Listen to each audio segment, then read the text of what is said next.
Halo penjelajah timeline, pernah dengar negara ibu kotanya di Jawa Tengah, tapi prasastinya ditemukan di Thailand Selatan. Nalanda di India yang dibuat cucunya sendiri, Balaputra Dewa bilang, kakek saya adalah Raja Jawa bergelar Wirawairimatana. Pasukannya nyerang Vietnam dan Kamboja, cucunya jadi Raja Sriwijaya di Palembang.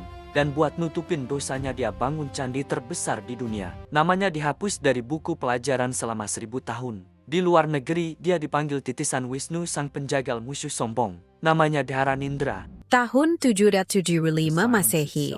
Di Jawa Tengah, sejarah tiba-tiba diam. Nggak ada prasasti perang, nggak ada catatan pemberontakan. Padahal sebelumnya ada dua keluarga besar yang rebutan pengaruh, Sanjaya yang memuja Siwa dan Shailendra yang memuja Buddha.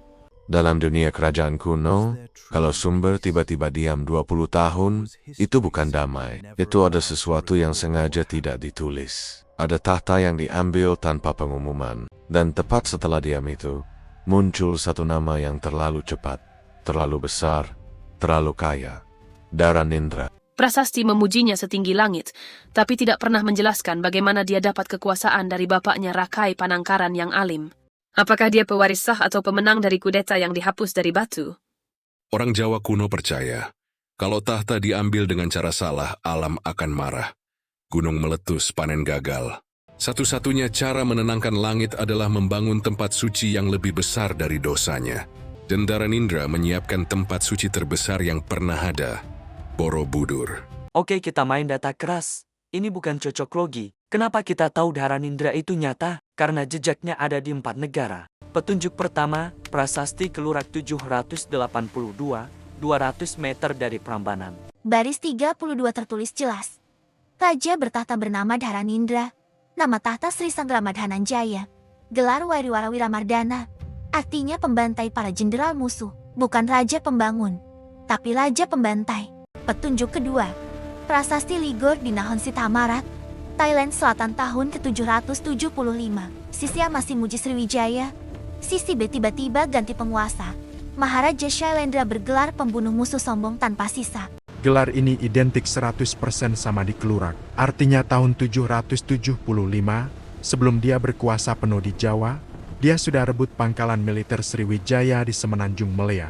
Kenapa dia bisa menjadi Raja Sriwijaya? Sriwijaya itu bukan kerajaan darat kayak Medan. Dia kerajaan selat. Kekuatannya ada di Semenanjung Melaya buat ngontrol Selat Malaka.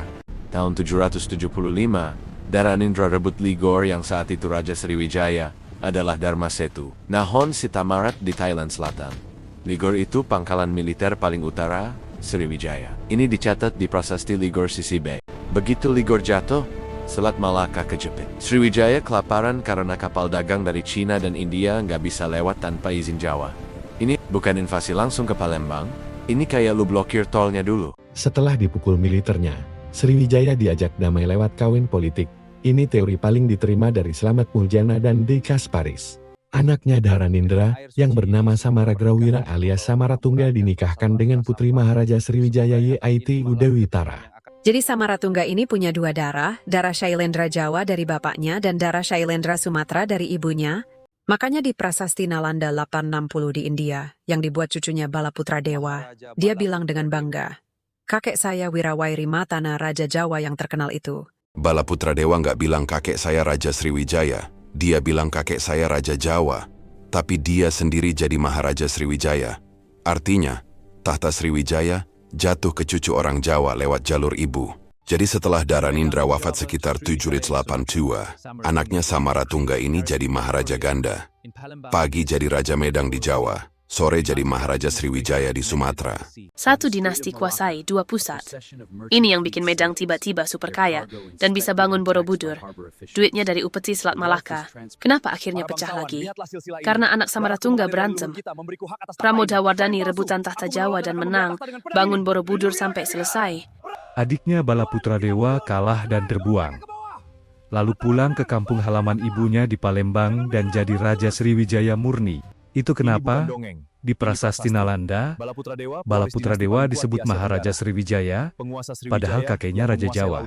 Jadi bukan Dharanindra tiba-tiba jadi Raja Sriwijaya, tapi dia yang bikin Ligor jatuh, bikin Sriwijaya tunduk, lalu anak dan cucunya yang kawin silang dan akhirnya dinasti Jawa itu yang duduk di tahta Palembang. Dalam catatan Arab tahun 800-an, mereka nyebut ada raja super kaya bernama Raja Zabak dari Jawa yang kuasai lautan. Zabak itu ya Dharanindra dan anak cucunya ini. Ini juga yang jawab kenapa Borobudur arsitekturnya mirip banget sama candi-candi di Sumatera, karena tukangnya satu dinasti.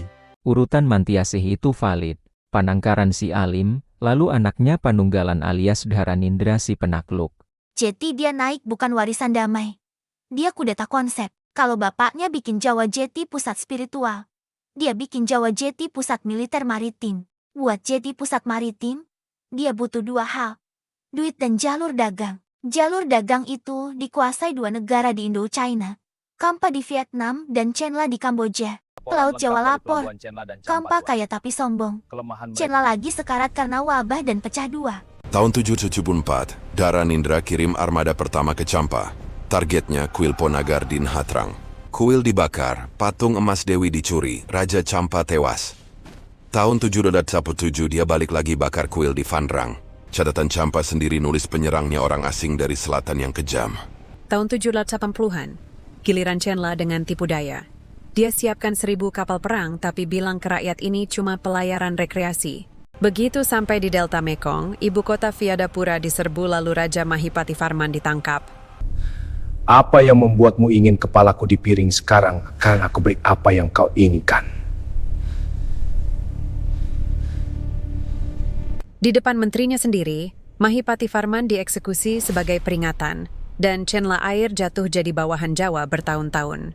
Sadis, iya, tapi dari sanalah emas, upeti dan kontrol Selat Malaka mengalir ke Jawa. Dan disinilah semua benang ketemu. Tanpa emas jarahan dari Champa dan upeti dari Ligor dan Chenla, Medan gak akan punya duit buat bangun Borobudur. Borobudur yang kita banggakan itu dibangun dari hasil penaklukan Dharanindra. Tapi kemenangan itu ada kutukannya. Patung yang dicuri dari Kampa dibilang bawa badai yang tenggelamkan banyak kapal Jawa. Dan yang paling nyata, seorang pangeran Khmer bernama Jayawarman II yang sempat diboyong ke Jawa, melihat langsung cara Shailendra berkuasa. Tahun 802 dia kabur, bebaskan Kamboja dan dirikan kerajaan Khmer yang kelak jadi Angkor, musuh bebuyutan Nusantara selama 500 tahun. Dharanindra bikin Borobudur bukan cuma buat ibadah, tapi buat menebus dosa penaklukan dan buat ngirim pesan politik ke seluruh Jawa. Langit sudah memilih kami, era lama selesai. Petunjuk ketiga dan keempat, Mantiasih 907 di Jawa dan Nalanda 860 di India. Mantiasih adalah daftar raja resmi Medang, urutannya jelas Panangkaran lalu Panunggalan lalu Warak. 1 orang, 4 negara, 6 nama berbeda. Gila nggak? Kalau sejelas itu, kenapa di buku SD lu nggak ada? Karena sejarah kita, keracunan naskah Oranye, naskah yang ditulis 600 tahun kemudian, kayak Carita Parahyangan abad 16, dan Wangsakerta abad ke-17. Karena nulisnya gaya wayang, sejarawan kolonial awal bingung dan anggap dia fiktif. Silsilah jadi bolong. Medang seolah cuma raja biksu tukang bangun candi, padahal ada fase predator di tengahnya. Mereka nggak kenal istilah Shailandra. Mereka cuma nulis Rakai Panunggalan sebagai resi sakti. Pahlawannya datang tahun 1950-an, filolog Belanda De Kasparis. Dia bongkar kelura dan bilang simpel, Dharanindra itu nama lahir, Sanggrama Dananjaya itu nama penobatan, Panunggalan itu gelar wilayah. Dan dia buktikan Rakai Panangkaran yang di prasasti Kalasan namanya Diah Pancapana, mana mungkin sama dengan Dharanindra, beda orang bro. Tanpa Dharanindra, Indonesia tidak ada, sebelum dia Nusantara keping-keping.